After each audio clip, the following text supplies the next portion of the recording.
Chapter 19 is called The Cross, Asymmetry and Paradox. We've got our old friend Asymmetry back again. And I've got to say, this was an absolute cracker to write.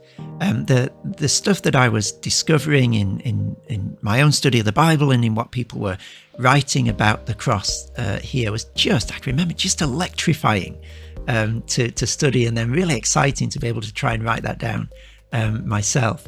And the sense here is that the cross is a superabundant moment. You know, again, all these "how much more" sayings in the New Testament. You know, if sin reigned, how much more did grace reign through the cross, and so forth. And to try and tease out some of the implications of the cross being irreducibly and irrepressibly superabundant, a "how much more" moment. Was just a delight, I have to say, in this chapter. You know, if this is what I'm doing for a living, then I just love my job, because this is just so exciting and so nourishing to be immersed in this material. Anyway, so what have we got? We've got the asymmetry, totality, and the market.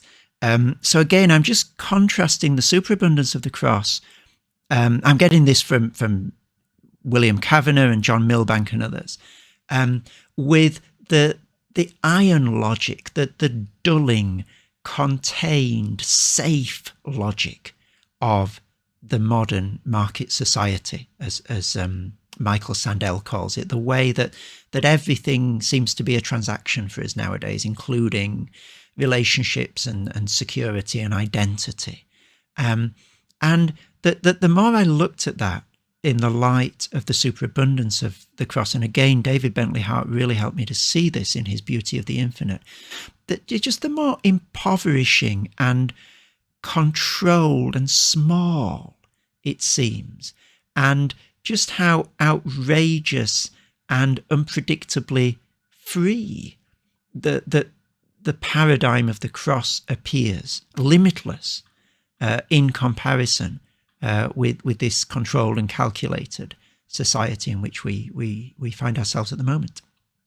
And I talk about the cross in relation to what the really insightful author Daniel Strange calls subversive fulfillment. He gets it from the missiologist J.H. Bavinck, but the way that Daniel Strange reworks subversive fulfillment for modern context is just very biblically helpful, I think. And so the cross is both the antithesis of the way that modern society thinks things work, which I cash out in the book as being linear.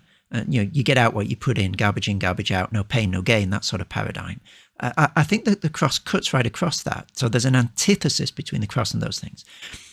But the cross, and this is Paul in 1 Corinthians 1, which I guess is where Bavinck and others are originally getting this from, that Paul is showing that the foolishness of the cross is actually also the fullness of what the Greeks are searching for in their wisdom, but are unable to find in the way that they're searching for it at the moment.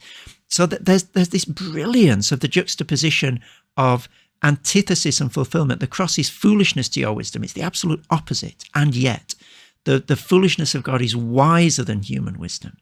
That the cross is also the fulfillment of these fundamental cultural values. And this is one of the key biblical motifs and the key figures that I've kept returning to time and again when I've been asked to talk about Christianity and culture, or when I've just been trying to figure things out for myself. 1 Corinthians 1, I think, is an absolute headquarters of resources for cultural critique because of the way in which it so clearly and so uncompromisingly sets forth the idea that the cross is both the antithesis of culture.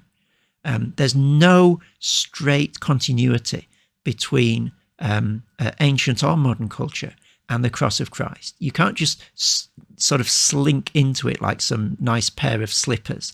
It confounds culture. There's an antithesis.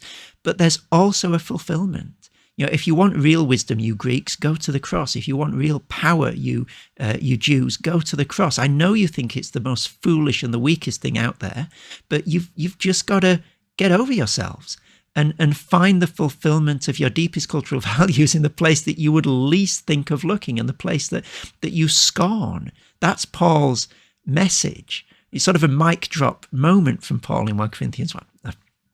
I feel myself ranting again. Let me bring this video to a close. So subversive fulfillment, I think, is an incredibly powerful, insightful and helpful tool that we can draw from the way that particularly Paul in 1 Corinthians 1 presents what the cross is doing.